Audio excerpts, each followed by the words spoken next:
Magandang buhay mga kapatid, kay stroke. Gising na at tayo mag-ehersisyo. Ito, andito na naman ako sa court.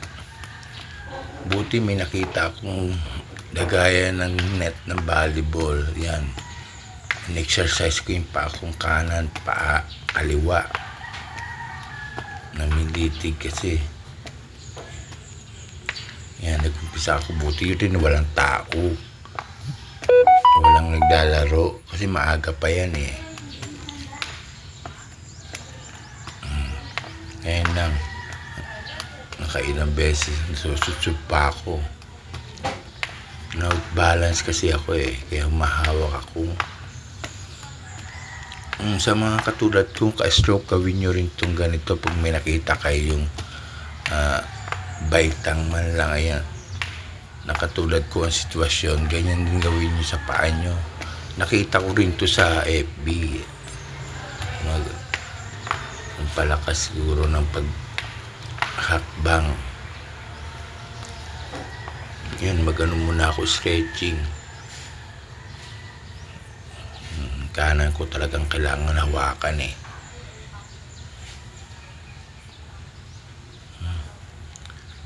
Diyan talaga nasaktan ako niyan sa kanang kamay, sa part na yan. Ako, nakangiwi ako dyan, hindi ko talaga maiside na para bang may nakabara sa buto na masakit. Hindi mo hirap na hirap ako, pinipilit ko lang yan.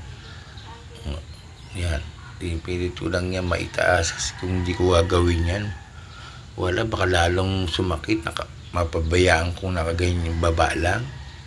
O, ayan nga ang improvement na itataas ko na. Pero sa side, pag ganun, hirap ako. Ang sakit.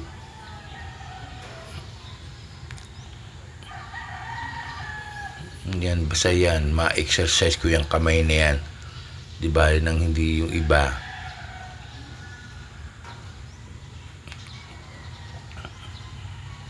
Pero pag ginagawa ko yan, talagang sa kaliwa walang problema. Walang akong naramdaman dyan. Sa kanan lang talaga.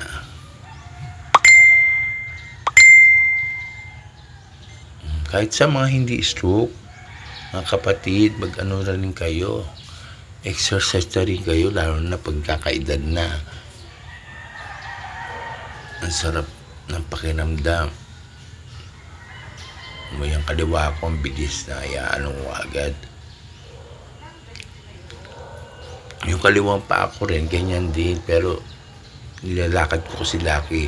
Sa kaliwang paa, masakit naman yung bandang hips hanggang tuhod.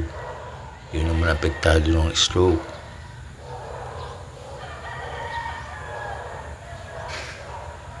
Kaya sa pagsasayaw, talagang hindi na ako makakataw kasi masakit.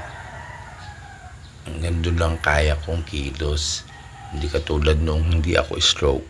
Ay, hataw talaga ako sumayaw. Lalo pa nung nagsasayaw pa ako sa VIP.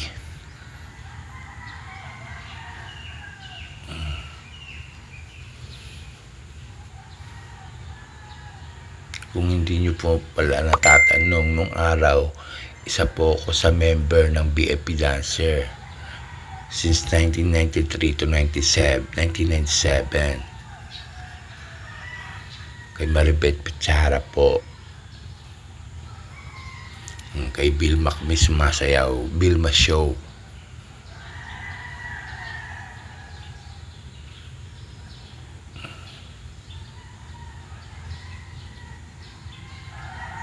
Yan, kaya iniikot-ikot ko talaga ang sakit. Hindi ko maikot ng diretso ng pantay. Hindi ka tulad to diretso dyan. Diretso yan, walang sakit.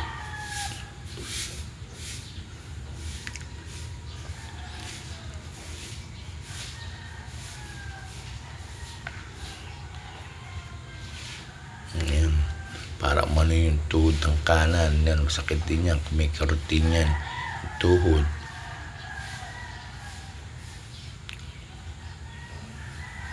Siguro yung mga ugat-ugat dyan sa kanang part ng katawan ko nung nagkaroon ng damage kaya may sakit.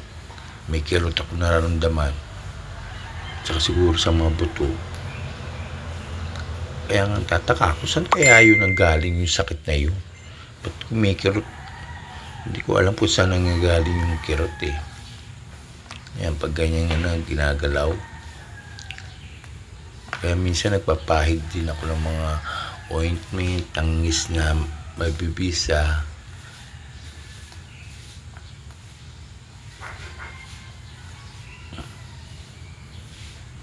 Yan, masakit din yan. Pag yan pa upo-upo.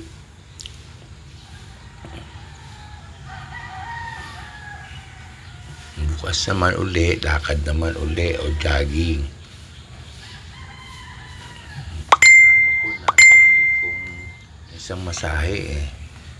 Kasi pag pinagsabay-sabay ko lahat, jogging, lakad, tapos mag-exercise pa ako ng ganyan, talagang ang sakit ng katawan ko, sumasakit, tapos nanghihina ako masyado, kaya hindi ko dapat siguro muna ibigla. Noon kaya ko yan, isang diretsong jogging, lakad, tsaka exercise, yan, kaya ko dyan noon, dire-diretso bago kami sumayaw. Pero ngayon hindi na pwede, lalo pati stroke na. Yan, ginaganyan ko yan para sa balance. Hindi ako makabalance, natutumba ako eh. Ito, hindi ko rin alam mo anong bagawin ko. Yan, ang lakas ko lang din, yung kaliwa, walang kanan. Nakaano yung osteoped ko, dapat hindi naka-usti yan eh.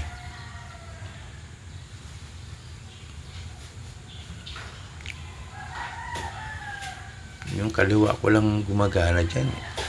Yan, ganyan dapat. Parang persa. Naipupus mo. Mali yung kanina, mali yung nagawa ko. Ay, kapagod.